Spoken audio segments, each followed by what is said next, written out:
escucha? Ya. Doña Walter, la primera pregunta es, ¿cuáles son las causas asociadas al Alzheimer? Las causas del Alzheimer se han venido estudiando hace bastante tiempo y la verdad es que se han identificado elementos dentro del cerebro de una persona y se pensaba que las causas de la enfermedad tenían que ver con la acumulación de estos elementos. Estoy hablando de las placas seniles y de los ovillos neurofibrilares. Entonces, distintos grupos de investigadores han concentrado su interés en uno u otro alteración en el cerebro y pensando que ahí estaba el origen de la enfermedad. La cosa parece ser más compleja y estos elementos que aparecen en el cerebro serían simplemente la expresión de que la enfermedad de Alzheimer está presente y que afecta a la memoria y el aprendizaje. Sin embargo, en los últimos 10 años, diría, se ha acumulado suficiente evidencia para apoyar el hecho de que el tipo de alimentación es importante en qué tipo de demencia eventualmente va a tener una persona. Y en el caso del Alzheimer, todo lo que tiene que ver con el síndrome metabólico y, qué sé yo, el exceso de grasa, el exceso de azúcar, el exceso de triglicéridos, la obesidad, la hipertensión arterial son factores que ayudan a la aparición del Alzheimer. Ahora, el hecho de que algunos de estos elementos del cerebro, particularmente las placas seniles y el péptido amiloide, que es un péptido chiquitito que se acumula en el cerebro, tenga que ver con la enfermedad, aparentemente la parte genética de la enfermedad, que es como el 0,01%, aparentemente se origina específicamente en ese péptido y en las placas. Pero el cómo eso se comienza a depositar en el cerebro y tenemos la enfermedad está gatillado y facilitado por todas estas alteraciones metabólicas que yo mencionaba. ¿Y cuáles serían las principales características o las principales señales que se podrían manifestar en un paciente? Bueno, la enfermedad en general se describe que hay tres etapas. La primera es la etapa en que la familia anda con el paciente y lo lleva al médico y no se convence que tiene Alzheimer, lo lleva a un segundo médico. Entonces hay todo un periodo ahí eh, poco definido, que puede ser un par de años, hasta que la persona es diagnosticada como una demencia de tipo Alzheimer, porque a nadie se le dice usted está enfermo de Alzheimer, sino que tiene una demencia de tipo Alzheimer, producto que el diagnóstico ocurre una vez que la persona fallece y hay que examinar el cerebro. Esa es como la primera etapa. Y bueno, esa es una etapa en que hay pérdida de memoria, particularmente memoria de corta duración. Y luego viene ya una etapa en que hay confusión, la persona se confunde, la persona se puede salir en la noche, dar vuelta, hay problemas de lenguaje. Y esa es como la segunda etapa, yo diría que es la etapa relativamente más larga. Eh, y finalmente hay una tercera etapa, que es la etapa, por así decirlo, terminal, o fase 3, en la cual la persona queda postrada en cama, ya no controla esfínteres y eventualmente se enferma con cosas como neumonitis o con lo que se enferma una persona que vive acostada, digamos, o sea, con escaras en la piel, etcétera, etcétera. Y ahí ya la persona eventualmente se muere. Pero nadie se muere de Alzheimer propiamente tal. Se muere de estar acostado en cama sin control de esfínter, mojándose, etcétera, etcétera. ¿Cuál sería el motivo del crecimiento de esta enfermedad? Bueno, Desde los 90 ajá. hasta ahora. Bueno, el motivo del crecimiento de esta enfermedad no es del 90 necesariamente, viene desde principios del siglo pasado y es fundamentalmente debido a dos elementos. El primer elemento es que la gran mayoría de las enfermedades infecciosas y otras se controlan con antibióticos y la gente empezó a vivir mucho más. La expectativa de vida en el, qué sé yo, en el 2000, en el 1910, más o menos, era de 45 años. En Chile pasamos rápidamente hasta la década del 90 a 60 y tanto, ahora 70, incluso más. Entonces, como esta es una enfermedad que aparece y se da mucho más frecuentemente a medida que avanza la edad, de hecho el factor más importante es la edad, porque es la edad porque ahí aparece una serie de síntomas y enfermedades del tipo de las que yo mencionaba hace un rato, como la diabetes, la hipertensión, etcétera. Eh, El aumento de edad es un factor importantísimo en el aumento de esta enfermedad. Yo diría que ese es el más importante de todo. Así que si seguimos viviendo más, va a haber más Alzheimer. ¿Okay? El segundo elemento es que con la venida de este siglo pasado, aparecieron los McDonald's, aparecieron los Kentucky, apareció la comida chatarra. Y la comida chatarra estimula mucho el mal metabolismo, estimula mucho comer mucha grasa, estimula comer mucho dulce, y claramente la obesidad en los niños es una cuestión importante, pero hay además obesidad en los adultos. En Estados Unidos, que es un país desarrollado, todo el mundo es excedido de peso, ¿eh? Pero no un poquitito, sino que son gente bastante más grande. Que no nos muestran en las películas de cowboy o en las películas de niñas porque ponen a los más flaquitos, etcétera, etcétera. Pero eso es lo que pasa cuando uno va en Estados Unidos. Entonces, la alimentación, a pesar de que hemos ido mejorando eh, la vida en general y las facilidades para tener buenas habitaciones, etcétera, hemos empezado a comer peor que lo que comíamos antes. Antes era todo más natural. Entonces la alimentación, yo diría que es la alimentación y el formato de vida. Es el segundo factor. ¿Qué es el andrografolido? ¿Y cuáles son sus efectos en el Alzheimer? El andrografolido es un compuesto que se llama labdanoditerpeno desde el punto de vista químico. Es un compuesto que ha sido purificado de una planta que obtenía en la India, que se llama Andrographic paniculata. En los extractos de esta planta se usaban en una medicina que se llama la medicina ayurvédica en Oriente, en la India en particular. Y esta planta o este extracto servía para cosas como dolores de cabeza, resfrío, subía un poco la resistencia a las infecciones, etcétera. Y se usa para bajar el dolor. Así que es como un paracetamol o un mejoral que usan en Oriente y que funciona. Bueno, este compuesto nosotros lo venimos estudiando hace bastantes años, en el 2000 creo que publicamos el primer paper, mostrando que lograba combatir los síntomas, o más bien los signos de la enfermedad de Alzheimer que nosotros podemos reproducir en modelos animales de la enfermedad, particularmente en ratones, que son animales transgénicos que tienen la enfermedad, le aparecen las placas, etcétera, lo que conversábamos hace un rato. Y el andro funciona muy bien ahí. Funciona también bien en distintos modelos y en un modelo natural de la enfermedad que es el Octodondegu, que es un modelo que nosotros descubrimos en el año 2005 y que hemos seguido trabajando.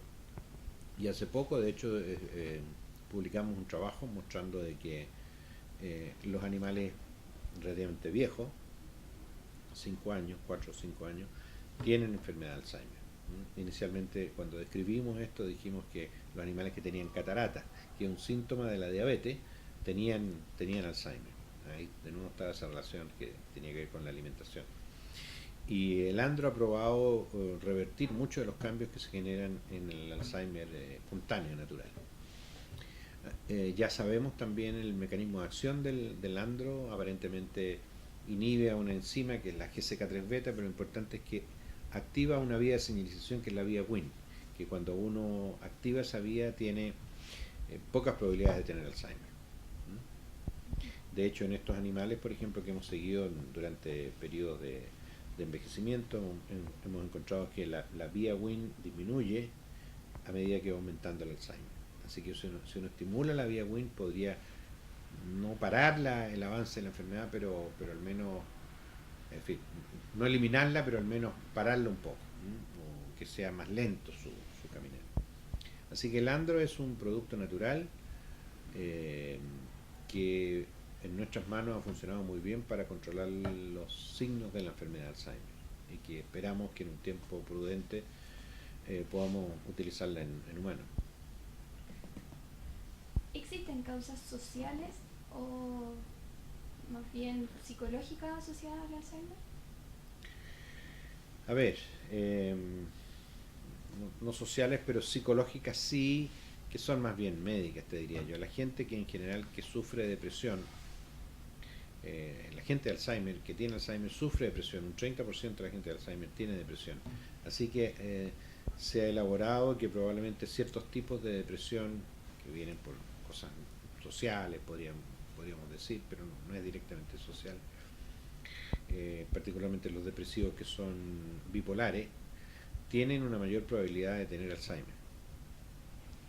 Ahora, eventos sociales que estimulen esto, bueno, los eventos sociales como el trasnoche, el alcohol, la buena comida, los chanchitos, esas cosas, obviamente que son elementos sociales en términos de las conductas de las personas, y esos van a ayudar al Alzheimer. Pero otros elementos que tengan que ver con cosas sociales, porque la persona vive en distintos sitios, suponte tú, hay menos Alzheimer en las poblaciones que son de tipo mongoloides, en China, en Japón, etcétera, y también hay menos Alzheimer en las poblaciones que viven de cosas naturales. Nuestros indios, mapuche, los pehuenches, Concepción y los del norte, tienen mucho menos Alzheimer que la población que vive en ciudad, porque son los de la ciudad los que comen la porquería, digamos, los McDonald's, ese tipo de cosas. Mientras que ellos no, ellos comen cosas naturales y viven muchos años. Hay cosas como la tuberculosis que los liquidaron mucho tiempo, o el exceso de alcohol, pero no se mueren de Alzheimer. O sea, eso te habla que si tú tienes una buena vida natural y comes cosas naturales, tienes mejor expectativa de tener... pero, en fin, de nuevo eso es social hasta por ahí, porque tiene que ver con la conducta de la comunidad. Que yo sepa, nadie por votar por la izquierda o la derecha tiene más Alzheimer o más pobre o menos pobre. Yo tendería a pensar que alguien de menores recursos y que está socialmente impedido, probablemente va a tener mucho menos acceso al McDonald's y a esta comida chatarra, así que a lo mejor va a tener mejor vida que alguien que vive en el barrio alto y está comiendo asado y poniéndole copete seguido. Pero no sé. Ahora, lo que sí se sabe es que ciertos tipos de cosas que son sociales, pero no tienen que ver con la comunidad, con cómo funciona la población, ayudan a un avance, no sé si menor, pero pareciera enlentecer el avance de Alzheimer. Entonces, ciertas prácticas de las poblaciones, por ejemplo, la musicoterapia, ponerle música a una persona que está me refiero a que escuche música, ayuda a mantenerla más tranquila. Hay una cosa que se llama aromaterapia, en que sobre todo a las damas que les gustan estas cosas de los aceites, eso aparentemente también ayuda a un avance más lento de la enfermedad, y son cosas como sociales. ¿Y cuál sería el impacto de la enfermedad en la sociedad chilena, entendiendo que la expectativa de vida va a seguir avanzando? Bueno, el Alzheimer es la demencia más importante. En Chile hay muchas personas con depresión. Es de hecho la segunda capital del mundo, Santiago, que tiene más depresión. Así que nosotros estamos en un potencial peligro de tener más Alzheimer, digamos, solo por una incidencia mayor de depresión. Va a seguir aumentando cuando vivamos más, eso es cierto. La incidencia, comentamos un rato de los números. En Chile realmente no se ha hecho un estudio de decir cuánta gente tiene Alzheimer, sino que se usan ciertas cifras, se usan que hay del orden de 200.000 individuos con Alzheimer, 250.000, pero realmente no ha habido un estudio dedicado a esto. De hecho, el Alzheimer no está en el auge, por ejemplo. O sea, eso te muestra la importancia relativa que tiene esto, pero yo creo que eso tiene que ver, el Parkinson sí entró hace poco. El Alzheimer no está en el auge, entre otras cosas, porque no hay cómo tratar la enfermedad. O sea, tú tienes algo en el auge para abaratar costos de remedio, pero aquí no hay eso. Tampoco se ha hecho una campaña que tenga que ver con síndrome metabólico y bajar la presión, los consumos de azúcar, los consumos de colesterol. Campaña que sí se podría hacer interesante. Eso te podría decir. ¿Cree usted que Chile está, digámoslo, atrasado en materia pública sobre esta enfermedad? Porque pensando, por ejemplo, en España, donde está dentro, el Estado se hace cargo de este tipo de personas, le entrega, digamos, los GPS a algunos por el tema de que de repente salen o se pierden en la noche, claro. Se pierden, etcétera. ¿Usted cree que acá en Chile estamos atrasados en esta materia? pensando en el aumento, digamos. Yo creo que en Chile estamos atrasados en todo lo que tiene que ver con salud con el adulto mayor en general. Y por lo tanto el Alzheimer. Estamos atrasados porque nunca realmente ha habido una preocupación por esto. Eso es lo que dicen los neurólogos y la gente que se dedica a la salud mental en general. Estamos retrasados, nadie quiere saber que hay gente enferma de problemas mentales, que también está la esquizofrenia y otras cosas. De hecho, han sido las enfermedades que han sido dejadas por la humanidad durante todos estos años, porque lo primero eran las infecciones, se terminaron las infecciosas, se está controlando el colesterol, hay menos enfermedad cardiovascular. ¿Qué nos está quedando? Bueno, la enfermedad del cerebro, vamos a empezar a estudiarla. Y el estudio mismo, a nivel científico, es algo que ha partido relativamente hace poco tiempo, en la década del 70, del 80. Antes prácticamente nadie hablaba de esto. Entonces se ha ido avanzando en el conocimiento y también se ha generado, yo diría, más conciencia de que la salud mental está muy poco ayudada por todos los sistemas de salud del mundo. Y en Chile también, o sea, no es que seamos particularmente un ejemplo negativo, sino que esto pasa en toda Sudamérica.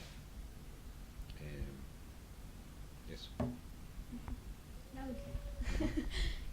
¿Realmente son importantes los cuidadores para la calidad de vida de las Bueno, personas con Alzheimer? realmente son fundamentales los cuidadores. Sin los cuidadores sería una vida compleja. El cuidador termina siendo normalmente alguien que o es de la familia o si no se contrata a una persona. El cuidador se preocupa tanto de alguien con Alzheimer que tiene que estar preocupado dónde va, dónde viene, cómo va a comer, porque la gente de Alzheimer está en otro mundo, pero resulta que se le olvida todo.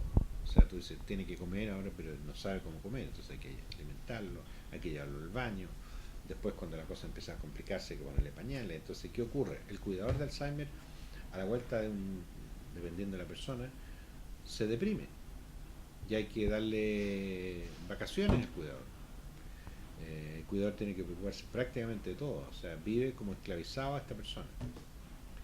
Entonces, bueno, los libros, de hecho yo tengo 2 o 3 libros que hemos hablado sobre hay un manual del cuidador de Alzheimer. La gente habla de la enfermedad, pero lo importante es la persona que está directamente ahí requiere todo un entrenamiento. Por eso que son importantes un elemento a propósito de la pregunta anterior sobre la salud mental y el Alzheimer, que hay ciertas iniciativas que se iniciaron en Peñalolén justamente, y que se va a extender a Osorno y también a Magallanes, centros diurnos de atención a los adultos mayores en general, pero gente con problemas mentales también. Esto va a ayudar a bajar la presión sobre los cuidadores personales, digamos, de la familia, en función de que esto crezca pronto. Estos 3 sitios serían como los ejemplos para expandirlo al resto del país. O sea, hay conciencia o empieza a generarse la conciencia de que hay que preocuparse del adulto mayor. Bueno, de hecho el gobierno también tiene un programa ahora en Chile Cuida, que le otorga ayuda a este tipo de personas, por lo menos 2 veces a la semana mandan cuidadores profesionales. Que por lo general son cuidadores no profesionales, parte de la familia que se encarga de estas personas. Claro, que hay que entrenarlos y todas las cosas. Yo diría que los cuidados del niño y del viejo han sido dejados de lado, y yo creo que es el momento de empezar porque nunca nos preocupamos del Sename. El Sename se estaban muriendo los niños ahora números grandes, pero antes ha sido mucho más. Entonces como que las conciencias empiezan a tomarse, una vez que la población logra tener su habitación y se alimenta, todos tienen televisor, todos tienen refrigerador, todos tienen su autito chiquitito, no todos, pero porcentaje alto. Bueno, entonces preocupémonos de otras cosas, preocupémonos del niño, preocupémonos de los abusos con los niños, preocupémonos del bullying, por ejemplo, esto que pasa en los colegios, que antes nadie se preocupaba de esto. Y preocupémonos del adulto mayor. O sea, es parte de la misma cosa, que la sociedad va como evolucionando y preocupándose de problemas distintos. Eso. Gracias. Muchas gracias, don Miguel. Muchas Bueno, gracias, don que les sirva.